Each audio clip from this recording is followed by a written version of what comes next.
Bonsoir, ici Frédéric Cardin. Je suis en compagnie d'Éric Champagne et nous sommes après la première mondiale de l'opéra Les Feluettes présentée par l'Opéra de Montréal. Alors, on va discuter ensemble ce soir. On va réfléchir et apporter nos impressions tous les deux, cette fois sur cette première. Alors, premières impressions de l'opéra Les Feluettes?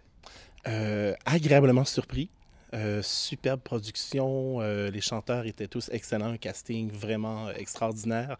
Bon, bien sûr, c'est une création, donc on est vraiment à chaud, on n'a pas encore le temps de digérer tout ce qu'on a pu entendre au niveau de la musique, mais je trouve que c'était admirablement bien écrit pour les voix. Compositeur qui sait très bien comment mettre en valeur une voix et surtout beaucoup de voix d'hommes.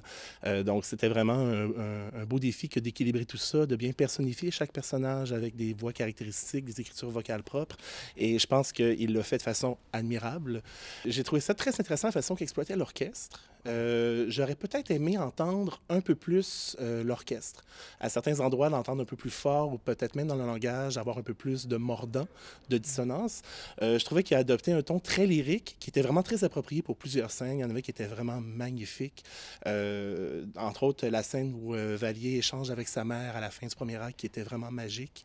Mais il y a des moments où j'aurais aimé avoir un petit peu plus de mordant, un peu plus de crunch. Je reviens à la musique de Kevin March, Oui. qui est un Américain qui vit maintenant en Australie, mais qui est américain.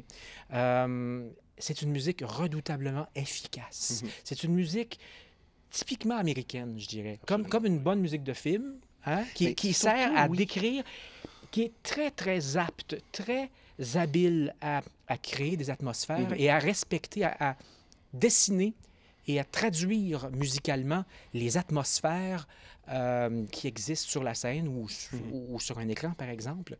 Tout ça pour dire que vous allez aimer ça, messieurs, dames. Je suis convaincu, c'est un opéra, je pense que c'est un opéra majeur pour l'histoire du Québec. Le Québec, avec ça, lègue, je pense, quelque chose au monde de l'opéra, au grand monde de l'opéra, qui est important. Et c'est quand même, l'ironie, c'est que c'est une histoire très québécoise avec une musique très américaine. Voilà. Alors, quelque part, il y a comme le Québec par rapport à la musique. Effectivement. C'est un Québec qui est ouvert sur le monde, mais qui est aussi partagé à travers le monde. Ouais. Quelque chose de très local, mais vu par un regard étranger. Et puis, ça marche parfaitement bien. Et ça marche bien. Et je pense que ça va bien voyager. Hein? Mais comme l'œuvre d'origine a été adaptée au cinéma et a très bien voyagé dans cette monture-là, je pense que l'adaptation...